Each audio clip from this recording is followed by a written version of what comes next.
Yeah, hi everyone. My name is Robert Wright. I'm the creator and developer of Sell to Buy personas. The persona which we're going to be looking at today is called the people buyer. Now, you've heard the expression, people buy from people. Well, that expression has emanated, or it's come from, people working and selling with the people buyer. So, let's find out about the people buyer. So, people buyers are external referencing, which essentially means that they look to their social group to inform them of who they are. And so, in terms of receiving information about who they are, they typically take their knowledge, beliefs, and as a result, develop behaviours which are consistent with their social group. So this is in very, very simplified terms, this is a really good representation of the concept of social proof developed by Robert Cialdini. And essentially what social proof tells us about is that individuals prefer to make a purchase when they know that their social group is also making that particular purchase. With the people buyer, it's important. It's more than important. It's extremely important to be aligned with their worldview. So let's take a little look at a few elements which relate to the worldview of the people buyer. So this fine blue arrow which I drew moments earlier represents drive, motivation. Essentially, where a person puts their feet is what they're motivated to achieve.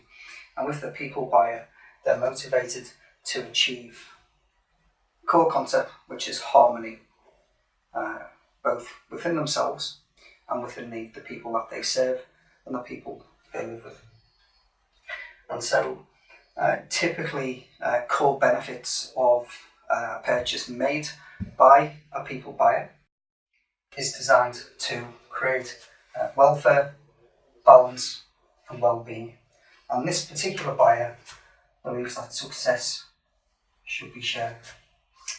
So if we think about this in terms of worldview, what we're saying here is that when you're promoting or discussing your particular product or service offering, then essentially what you should be taking into account is their core aim and object, which is to create harmony in their own life. If you have got proof that you create harmony in the lives of other people, your customer base, then this buyer will respond with great interest to this. So in essence, what we're doing with this buyer is selling balance. Let's move on. So with this particular buyer, we use something which is called a positive identity frame. What is a positive identity frame? Let me give you an example and you will quickly come to the conclusion yourself. A positive identity frame is created by, for instance, think of your best friend. Your best friend sees you as all you are. They appreciate you. They've got unconditional love and positive regard for you. So when you meet with your best friend, because you're aware of these beliefs and attitudes which your best friend holds for you, then it allows you to be the best version of yourself. You feel good, and as a result, your best friend feels good. Well, this is essentially what we're looking to achieve with the people buyer. We're looking to identify prior to meeting or during meeting their best attributes. And essentially what we're going to do is we're going to show recognition and respect for what they hold most dear. And the way we do this, and this isn't a technique which I discuss very often because it's very good for my business and I've kept it a little bit secret. But today I'm going to discuss this with you very briefly and you're going to get massive value from this. That's a promise. Inspiration, passion.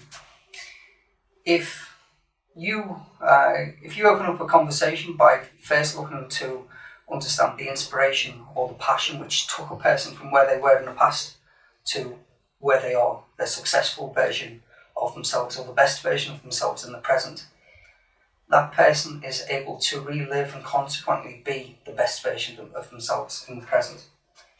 And this is very, very important because essentially when you recognise what's best in the other, in the people buyer, what they want to do is they want to reciprocate. They want to find out what's best about you. They want to relate and find sameness in terms of shared values, beliefs, ideals, and so on and so forth. And so with the people buyer, it's of absolute importance to keep the conversation on the sameness and avoid discussing the differences in the initial phases of discussion. Right. So, okay, so we've worked to a point with this particular buyer where we've been able to create liking, trust, and as a result, a mutual sense of knowing. We share enough values, we share enough similarities for this conversation to keep going. And one reason to keep that conversation going is we both feel good. Right? So we've helped the buyer become the best version of themselves. In psychology, this leads to something which is called the attribution effect, which essentially means that when a person is feeling good in their environment, they tend to attribute the good feeling to people around them. This is especially true for the people buyer. As I mentioned here, the buyer attributes their feelings to the seller. Essentially what we're able to benefit from here is something which is called the primacy effect.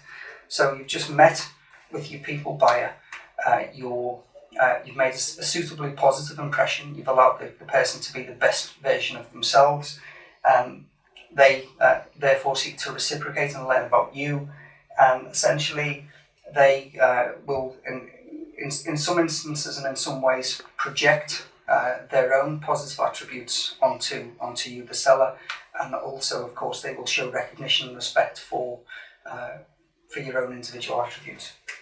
And this is important because what it does in future conversations, discussions, and sales situations is it sets a set of expectations. And we call this a positive confirmation bias, where essentially people set out to prove what they believe to be true. And this, in a sense, in relation to your personal brand, creates something which is called the halo effect. And so when this person meets with you, in essence, you're wearing a positive halo, and that's a really, really good place to be when you're developing your sales and developing your relationships. Okay? So, we touched on passion before, and I call this passion squared, which I just thought of this morning. But in essence, the people buyer tends to struggle differentiating between business and personal. And so oftentimes you can set up a virtual coffee or an in-person coffee to simply to maintain the relationship, and it's important to take these times aside to maintain the relationship with this buyer. But invariably what you will find is when you meet to speak socially, business will come up, and quite often you might even end up doing more business in the social environment than you actually do in the boardroom. Okay? So what specifically is the people buyer buying? That's the question I hear you ask. Well, essentially what they're buying from you is stories about other people, about your customers. Essentially, when they hear you tell stories about other people and your customers, they are superimposing themselves into that particular situation and essentially feeling and experiencing the benefits of being served by you. And so, quite literally, your aim in terms of your communication should be to draw conclusions through creating stories that other people have a great relationship with you. There are many people who will be prepared to recommend you, and therefore it's easy for this buyer to say, yes, I want to work with you too. Just one really quick thing. In terms of your personal brand, there's two axes on a personal brand, strength and warmth. Typically, one axis suffers. So for instance, if you're high in warmth, then your strength is perceived as low, and if you're high in strength, then your warmth is perceived as low. And of course, this can be adjusted over time. But the main thing to achieve in terms of your communication with this particular buyer is a sense of warmth, and then further communication, you build up your sense of professional integrity and strength. Okay, I'm going to move over to the other side of the board. Okay, so now we're getting closer to the sale. So what we're doing here, instead of people buy from people, we're talking about product to people. Okay. So what the people buyer wants to understand is the value attained by others, the value of people behind the offer. For instance, are you the founder of your company? Yes. Well, why did you start your company? What's your story? How does that story relate to the people buyer? Also the value of the service, and essentially the conclusion we're bringing here is our service connects. Our service connects, it creates harmony. And the value of you yourself, the seller. Why do you love serving and supporting your customer group? These four specific elements require very basic 5-line storyboards, which you've learned to tell over and over again. But it's not the words, it's the feeling, it's the commitment to the words which will create the impression where it matters most for the people buyer, and that's right, it's in the heart. Okay, getting down to the nitty gritty. Price is second to the relationship for the people buyer. So the good news is that you can sell more for more money with the people buyer. In terms of when you're getting ready to present your offer, you want to start with dessert. You want to give them something sweet. What I mean by that is you want to give this buyer something for free up front. So that could be some sort of additional extra. It must have specific value to the buyer. And what that allows you to do, builds on the law of reciprocity, which we covered over here, is it allows you to make a more of a premium offer in the knowledge that the people buyer it will naturally want to reciprocate what you give back. So they're more likely to respond to a sweetener in the deal by agreeing to pay more.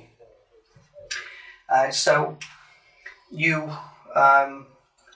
make the offer, and essentially your job, having made the offer with this buyer, is to relax, to observe, and essentially to relate and let the buyer know that you've heard what they're saying through using emphatic summaries. So for instance, okay, so what I hear you say here is you haven't quite thought about paying this amount of money for my particular offer, right? Okay. And at the same time, we both understand the specific outcomes which you're looking to buy are value-added outcomes. So, of course, I think both you and I want to go ahead and do business together. So I wonder what we'd have to consider in order to be able to continue this conversation and come to some sort of mutual agreement. Is that something you'd be willing to discuss now? And so essentially what we've done is we've started with an emphatic summary, and the conversations led to a call to action, and the call to action is to discuss this. And essentially what you have in place is a preset alternative which you've already considered, which you might want to go ahead and work on. We're going to round this off very quickly here. I need to make a note. Observe. When the people buyer is switching their supplier, you need to proceed with caution. And the reason for this is very, very straightforward. There must have been a breakdown in communication. The people buyer is typically a very loyal buyer, and they will generally switch when they believe that they've been treated unfairly in some way. Now, because present behaviour is the biggest predictor of future performance, then what we can say here is the people buyer is unhappy. We need to know why, and so we ask, well, okay, so there's been a breakdown in communication. You've been dissatisfied with your previous supplier. So in order to be able to promise you that I can serve, then what I need to do is I need to be sure that I understand what you want and what you don't want. So if you could describe with as much specificity as possible what you're looking for from me as a supplier. So they tell you, okay, and what don't you want? Okay. So what I hear you saying is, and then list in your summary. And so essentially what you're looking to come to is a mutual understanding of the expectations of your people buyer, the specific deliverables, and a definition of success.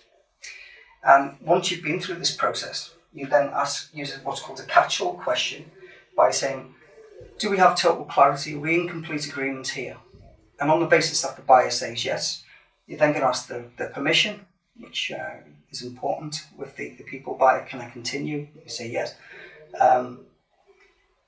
Okay, so we have total clarity then, they say yes. So would it be okay for me to document our discussion and send that over to you so you can review that and sign off? And on the basis that you're happy to sign off, then you and I will be in the position to move forward and begin doing business together. How does that sound? Is that good, bad, or awful?